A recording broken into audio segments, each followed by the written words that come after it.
ఆంధ్రప్రదేశ్ రాష్ట్రంలో డిఎస్సి అభ్యర్థులకు కూడా నమస్కారం. సో ఈ యొక్క వీడియోలో మనం ఆంధ్రప్రదేశ్ రాష్ట్రంలో మీరు డిఎస్సికి సంబంధించి ఎప్పటికప్పుడు అప్డేట్స్ తెలుసుకోవాలనుకుంటే మీరు మన ఛానల్ని సబ్స్క్రైబ్ చేసుకోండి. అదేవిధంగా మనకి ఏదైతే rkcompetitive.com మీకు స్క్రీన్ మీద కనబడుతుంది కదా, ఆ యొక్క వెబ్సైట్లోకి వెళ్ళినట్లయితే మీరు ఫ్రీగా ఆన్లైన్ టెస్ట్ అనేవి రాసుకోవచ్చు.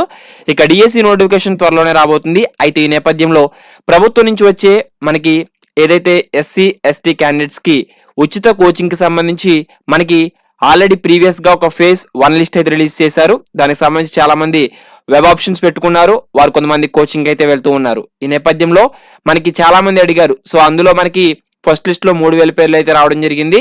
సో ఇంకా మనకి పేర్లు అయితే ఉంటాయి కదా సార్, అవి రాలేదా ఏంటని అడిగారు. సో అవి సెకండ్ లిస్ట్ అయితే రిలీజ్ చేయడం జరిగింది. ఓకేనా. సో దాదాపుగా ఇందులో 2497 పేర్లు అయితే ఉన్నాయి. ఇందులో మీ పేరు ఉందో లేదో తెలుసుకోవాలనుకుంటే వీడియో డిస్క్రిప్షన్ లో లింక్ అయితే ఇస్తాను. ఆ యొక్క లింక్ మీద క్లిక్ చేసుకుని మీరు ఈ యొక్క పీడిఎఫ్ అనేది డౌన్లోడ్ చేసుకోండి. లేదా స్క్రీన్ మీద కనబడుతున్న మన వెబ్సైట్ rkcompetitive.com అని సెర్చ్ చేస్తే మన వెబ్సైట్ వస్తుంది, అక్కడ నుంచి డౌన్లోడ్ చేసుకోవచ్చు. అయితే మీరు ఈ యొక్క click here to view phase 2 short listed candidates, ఓకేనా. సో మీకు ఈ యొక్క లిస్ట్ లో పేరు ఉంటే కనుక ఫస్ట్ లిస్ట్ లో పేరు రాని వారు మీరు కంగారు పడకుండా ఈ యొక్క లిస్ట్ లో కూడా చెక్ చేసుకోండి. ఒకవేళ మీ పేరు ఇందులో ఉంటే మీరు ఏం చేయాలంటే కనుక మీరు మీ యొక్క అప్లై చేసుకునేటప్పుడు దీనికి ఫ్రీ కోచింగ్ సంబంధించి అప్లై చేసుకునేటప్పుడు లాగిన్ అనేది ఉంటుంది కదా.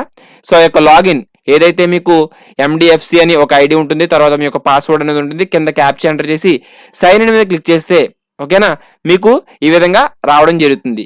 సో ఇందులో మీరు వెబ్ ఆప్షన్స్ అనేవి సెలెక్ట్ చేసుకోవాలి. ఆ వెబ్ ఆప్షన్స్ ఎప్పుడులోకి సెలెక్ట్ చేసుకోవాలంటే మార్చి 28 లోపు మీరు మీ దగ్గరలో ఉన్న ఏదైతే ట్రైనింగ్ కోచింగ్ సెంటర్ ఉందో దగ్గరలో ఉన్న కోచింగ్ సెంటర్ అనేది మొట్టమొదటిగా ప్రిఫరెన్స్ అనేది ఇచ్చుకోండి. సో అప్పుడు మీకు దగ్గరగా అందుబాటులో ఉంటుంది. మీరు వెళ్ళడానికి ఈ యొక్క ఫ్రీ కోచింగ్ సంబంధించి పొందడానికి అవకాశం అయితే ఉంటుంది. ఓకేనా. సో ఇందులో పేరు ఉందో లేదో మీరు తెలుసుకోవడానికి పీడిఎఫ్ అనేది కావాలి కాబట్టి పీడిఎఫ్ అనేది మీకు మన వెబ్సైట్ లో అందజేస్తాను. ప్రతి ఒక్కరు కూడా అక్కడ నుంచి డౌన్లోడ్ చేసుకొని చెక్ చేసుకోండి. ఏమైనా డిఎస్సికి సంబంధించి అప్డేట్స్ వస్తే కనుక మన ఛానల్లో మీకు ఖచ్చితంగా తెలియజేస్తాను. ప్రతి ఒక్కరు కూడా మన ఛానల్ని రెగ్యులర్ గా విజిట్ చేస్తుండండి. All the best for everyone. Thanks for watching. Have a nice day. మరొక ఇన్ఫర్మేటివ్ వీడియోతో అందరూ కలుసుకుందాం. Have a nice day.